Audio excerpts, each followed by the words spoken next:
देवियों और सज्जनों, यह बहुत ही सुंदर संयोग है कि सरदार वल्लभ भाई पटेल की 150वीं जन्म जयंती वर्ष तथा भारत का राष्ट्रगीत वंदे मातरम की रचना भी बंकिम चंद्र चट्टोपाध्याय जी द्वारा 150 वर्ष पूर्व ही की गई थी। भारत के स्वतंत्रता संग्राम में एक मजबूत और अटल सेनानी की भूमिका निभाने वाले सरदार वल्लभ भाई पटेल आजाद भारत के पहले गृह मंत्री थे। आजादी की लड़ाई में उनके महत्वपूर्ण योगदान की वजह से ही उन्हें भारत के लौह पुरुष का खिताब मिला। सरदार पटेल का जन्म 31 अक्टूबर 1875 को गुजरात के खेड़ा जिले के नाडियाड में उनके ननिहाल में हुआ। पिता झावरे भाई पटेल पेशे से किसान थे। 5 भाइयों और एक बहन के बीच पटेल चौथी संतान थे। बचपन से ही पढ़ाई में तेज सरदार पटेल को शिक्षा के दौरान अनेक कठिनाइयों का सामना करना पड़ा।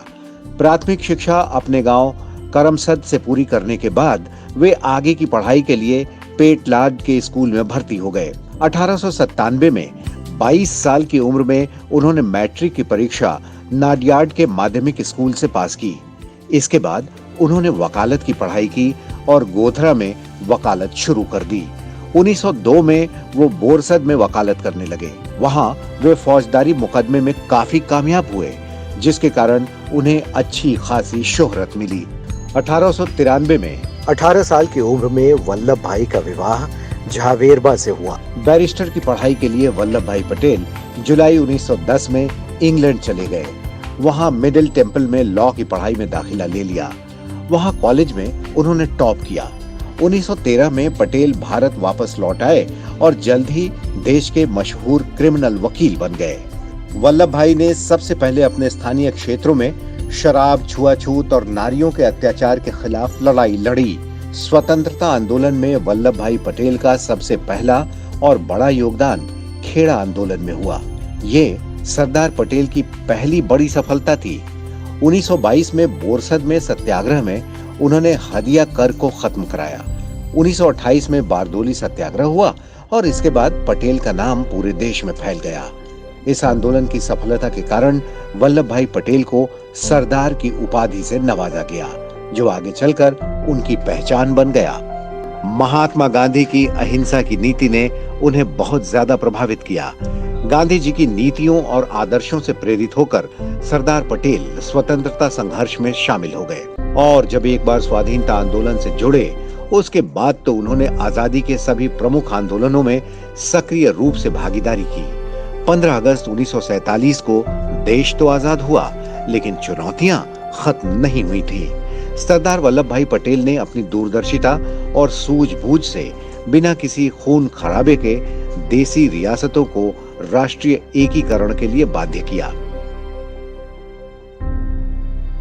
1948 में गांधी जी की मृत्यु से सरदार पटेल को गहरा आघात पहुंचा और 2 वर्ष बाद उन्हें भी हार्ट अटैक हुआ, जिससे वे उबर नहीं पाए और 15 दिसंबर 1950 को इस दुनिया से चले गए।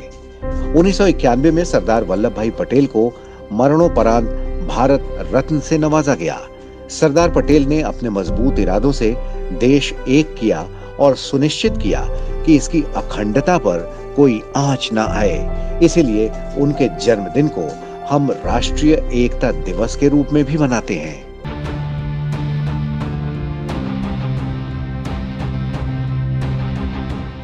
ये सन 1875 के 10वें महीने का आखिरी दिन था। गुलाम भारत के पश्चिमी तट पर स्थित गुजरात के बेहद प्रसिद्ध सोमनाथ मंदिर से करीब 400 किलोमीटर दूर खेद के गांव नाडियाड में एक और खुशी का मौका पहुंचा। नए साल की शुरुआत के ठीक अगले ही दिन मेहनती किसान झावेर भाई पटेल के घर एक बच्चे का जन्म हुआ।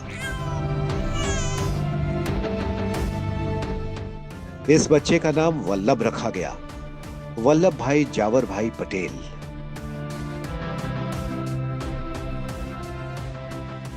वल्लभ बचपन से ही पढ़ाई में तेज थे, लेकिन शिक्षा के दौरान अनेक कठिनाइयों का सामना करना पड़ा।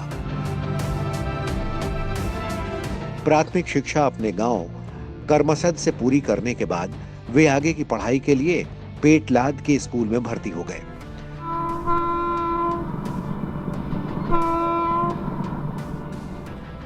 1897 में 22 साल की उम्र में उन्होंने मैट्रिक की परीक्षा नाडियाड के माध्यमिक स्कूल से पास की। इसके बाद उन्होंने वकालत की पढ़ाई की और गोधरा में वकालत शुरू कर दिया। 1902 में वो बोरसद में वकालत करने लगे, जहां वे फौजदारी मुकदमे में काफी कामयाब हुए, जिसके कारण वल्लभ भाई की अच्छी खासी शोहरत हो गई। 1893 में 18 साल की उम्र में वल्लभ भाई का विवाह झावेरबा से हुआ। बैरिस्ट्री की पढ़ाई के लिए वल्लभ भाई पटेल जुलाई 1910 में इंग्लैंड चले गए। वहां मिडिल टेम्पल में लॉ की पढ़ाई में दाखिला ले लिया। वहां कॉलेज में उन्होंने टॉप किया। 1913 में पटेल भारत वापस लौट आए और जल्द ही देश के नामचीन क्रिमिनल लॉयर बन गए। वल्लभ भाई अपने काम के साथ साथ सामाजिक कामों में भी आगे रहते। नशा, छुआछूत और महिलाओं के प्रति अत्याचार के खिलाफ उन्होंने लड़ाई लड़ी। इन्होंने ज्योति संघ आश्रम लड़कियों की शिक्षा के लिए स्थापित था अहमदाबाद में, और वहां पे 1935 में कहते हैं कि मृदुला साराभाई जैसी नेता और महिलाएं अगर देश में हो तो बहुत कुछ सुधार औरतों की स्थिति में आएगा। और मृदुला साराभाई भी समाजवादी सोच की नेता थी। तो ये इनके खुलेपन का, इनके डेमोक्रेटिक वैल्यूज का बहुत बड़ा उदाहरण है। आजादी के आंदोलन में वल्लभ भाई पटेल का सबसे पहला और बड़ा योगदान खेड़ा आंदोलन में हुआ। ये सरदार पटेल की पहली बड़ी सफलता थी। उसके बाद सरदार एक के बाद एक आंदोलन और सत्याग्रह करते रहे। 1922 में बोरसद में सत्याग्रह में उन्होंने हदिया कर को खत्म कराया। 1928 में बारदोली सत्याग्रह हुआ। इसके बाद पटेल का नाम पूरे देश में फैल गया। यही वो आंदोलन था जिसके बाद वल्लभ भाई सदा के लिए सरदार हो गए। वल्लभ भाई पटेल को बारदोली के लोगों ने सरदार की उपाधि से नवाजा, जो आगे चलकर इनकी पहचान बन गई।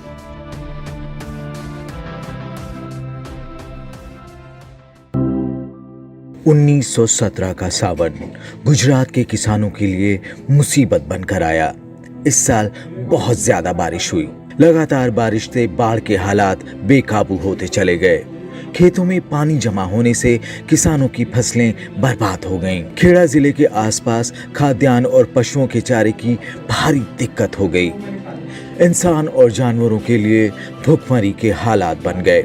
ऐसे हालात में खेड़ा के किसानों ने सरकार से अनुरोध किया कि उनसे मालगुजारी न वसूली जाए, लेकिन अंग्रेज नौकरशाहों ने किसानों की फरियाद सुनने से इनकार कर दिया। गुजरात का अध्यक्ष होने के नाते महात्मा गांधी ने संबंधित अधिकारियों को पत्र लिखकर मालगुजारी की वसूली रोकने की मांग की।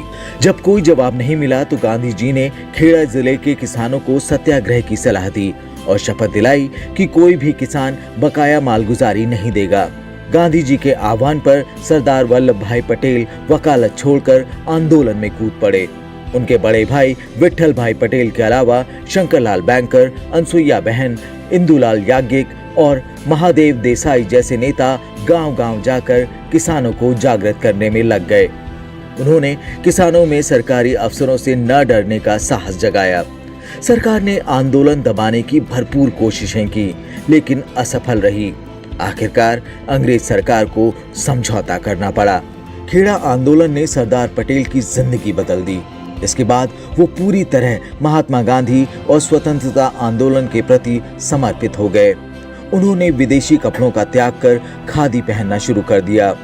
1928 सरदार पटेल के जीवन का अहम पड़ाव था। इस साल गुजरात का बारदोली तालुका बाढ़ और अकाल से पीड़ित था। किसान भूखमरी के कगार पर थे।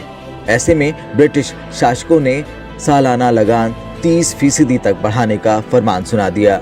इससे किसानों में गुस्से की लहर दौड़ गई। बढ़ा हुआ लगान 30 जून 1927 से लागू होना था। तत्कालीन मुंबई विधानसभा ने इस लगान वृद्धि का विरोध किया। किसानों का एक मंडल उच्च अधिकारियों से मिला, लेकिन उसका कोई असर नहीं हुआ। जब सरकार टस से मस न हुई तो इसके विरोध में सत्याग्रह आंदोलन करने का फैसला लिया गया। किसानों ने सर्वसम्मति से फैसला लिया कि बढ़ा हुआ लगान किसी भी कीमत पर अदा नहीं किया जाएगा। महात्मा गांधी की सलाह पर आंदोलन की कमान सरदार वल्लभ भाई पटेल को सौंपी गई, जिसे उन्होंने सहर्ष स्वीकार कर लिया। सरकार ने लगान ना देने पर किसानों के पशुधन और घरों की कुर्की करानी शुरू कर दी। इस बीच गांधी जी की अपील पर 12 जून को पूरे देश में बारदोली दिवस मनाया गया। इसके बाद आंदोलन चारों तरफ फैल गया। आखिरकार सरकार को झुकना पड़ा। वायसराय की सलाह पर मुंबई सरकार ने लगान के आदेश को रद्द कर दिया। आंदोलन की सफलता पर एक विशाल जनसभा का आयोजन किया गया। इस सभा में महात्मा गांधी ने वल्लभ भाई पटेल को सरदार का खिताब दिया।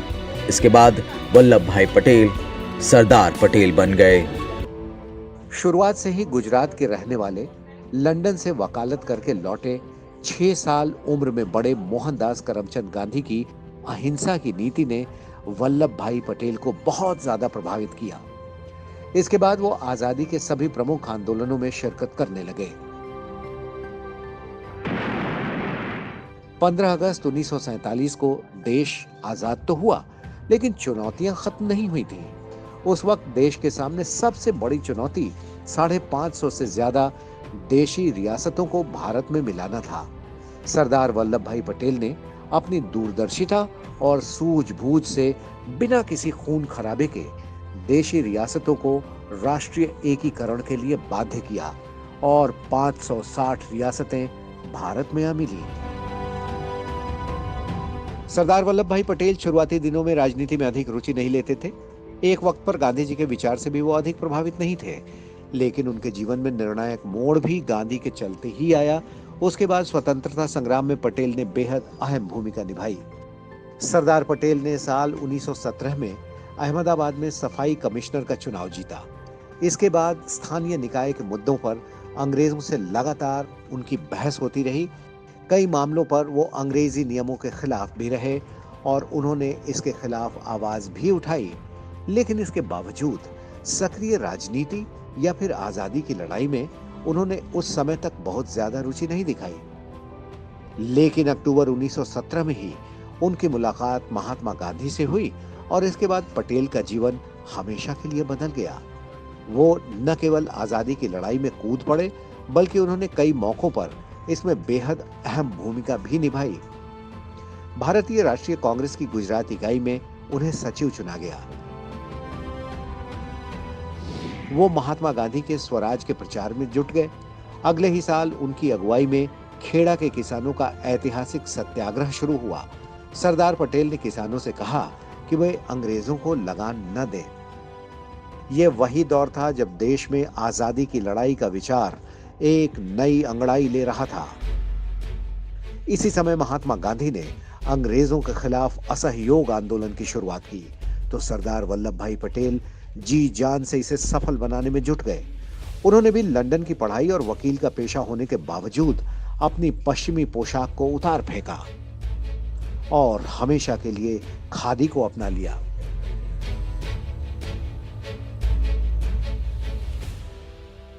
चौरी चौरा कांड के बाद जब गांधी जी ने असहयोग आंदोलन वापस लेने का फैसला किया, तो कांग्रेस के भीतर भी कई नेताओं ने गांधी की आलोचना की। इन नेताओं ने गांधी जी के फैसले को गलत राजनीतिक निर्णय बताया, लेकिन पटेल गांधी के फैसले के पक्ष में चट्टान की तरह खड़े रहे। उस वक्त तक सरदार गुजरात के साथ साथ पूरे देश में मशहूर हो चुके थे। 1942 में भारत छोड़ो आंदोलन के दौरान पटेल की सक्रियता और बढ़ गई। देश में घूम घूम कर वो लोगों को इस आंदोलन से जुड़ने की अपील करने लगे। अंग्रेजों की नजर में एक बार फिर वो चुभने लगे।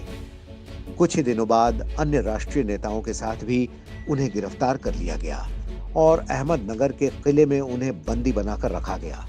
3 साल बाद 1945 में कई कांग्रेसी नेताओं के साथ उन्हें भी रिहा कर दिया गया। लेकिन तब तक अंग्रेजों की नींव हिल चुकी थी। दूसरा विश्व युद्ध खत्म हो चुका था और अंग्रेज पस्त थे। ऊपर से देश में महात्मा गांधी, जवाहरलाल नेहरू और सरदार वल्लभ भाई पटेल जैसे तेज तर्रार नेताओं ने अंग्रेजों की नींदें उड़ा दी थी। देश जाग चुका था और आर पार की लड़ाई लड़ने को सब तैयार थे। अंग्रेजों को यह समझ में आ चुका था। 2 साल बाद 1947 में अंग्रेजों ने भारत की आजादी को स्वीकार किया और मुल्क छोड़कर चले गए।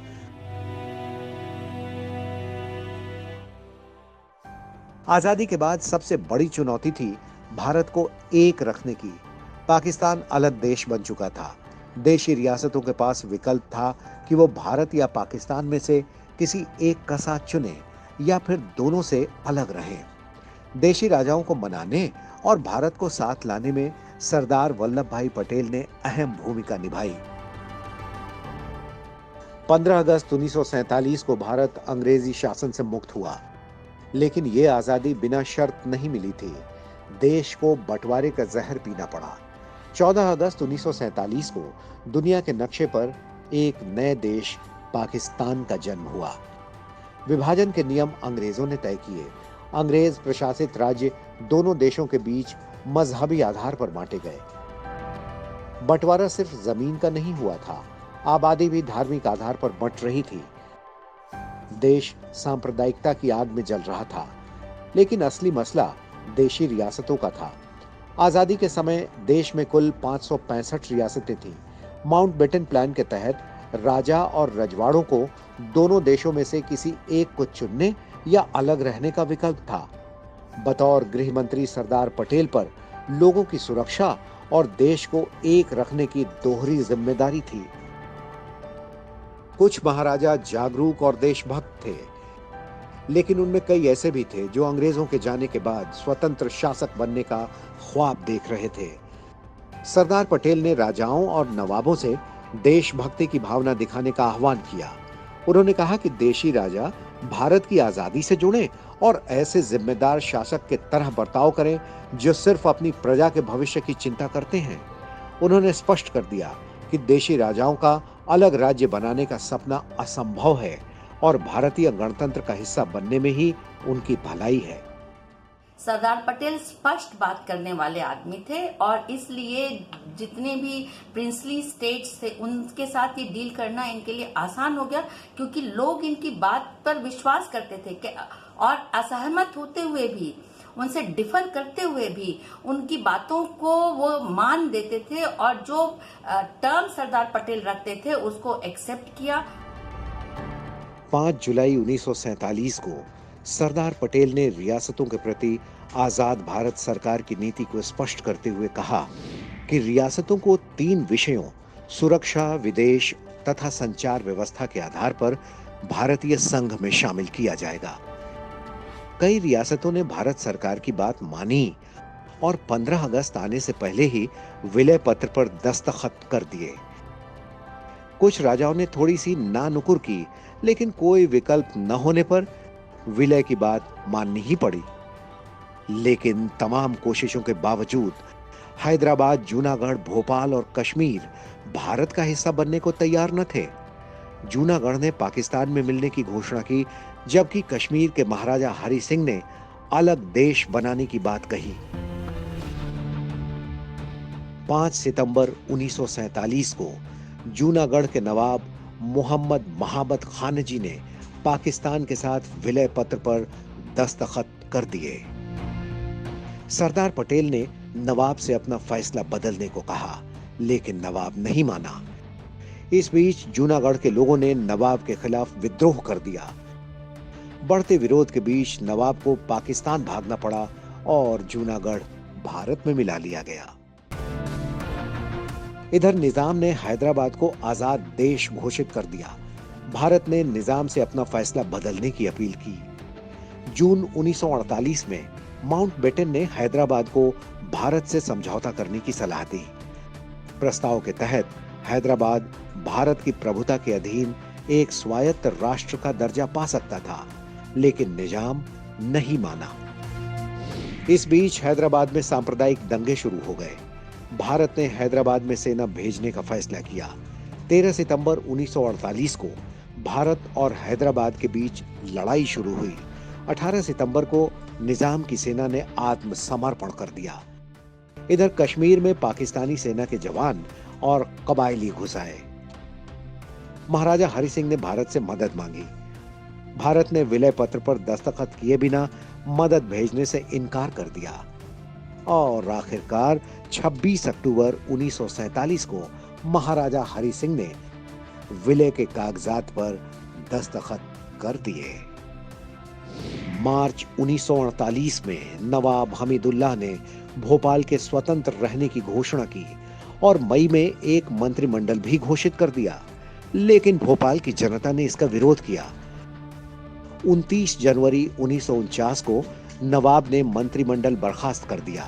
भारत के दबाव और जनता के विरोध के बीच 30 अप्रैल 1949 को नवाब ने विलय पत्र पर दस्तखत कर दिए। 1 जून 1949 को भोपाल रियासत भारत का हिस्सा बन गई। इस तरह तमाम देशी रियासतें भारत का हिस्सा बनी।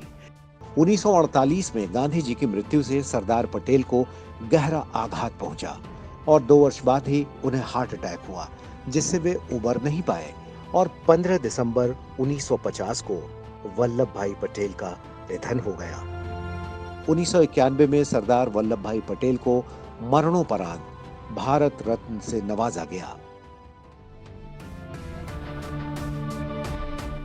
देश की एकता और मौजूदा स्वरूप तैयार करने में सरदार पटेल की अहम भूमिका के लिए देश हमेशा उन्हें याद रखेगा।